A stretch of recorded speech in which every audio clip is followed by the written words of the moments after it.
Sri Joseph Vijay எனும் நான்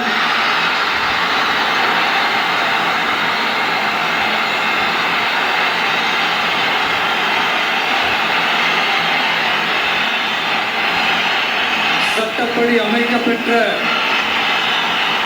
இந்திய அரசியல் அமைப்பின்பால் உண்மையான நம்பிக்கையும் மாறா பற்றும் கொண்டிருப்பேன் என்றும் இந்திய நாட்டின் ஒப்பில்லாத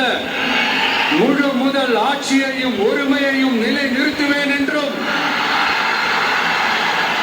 தமிழ்நாட்டு அரசின் முதலமைச்சராக உண்மையாகவும் உளச்சான்றின்படியும் என் கடமைகளை நிறைவேற்றுவேன் என்றும் அரசியல் அமைப்பிற்கும் சட்டத்திற்கும் இணங்க அச்சமும் ஒருதலை சார்பும் இன்றி விருப்பு வெறுப்பை விலக்கி பலதரப்பட்ட மக்கள் அனைவருக்கும்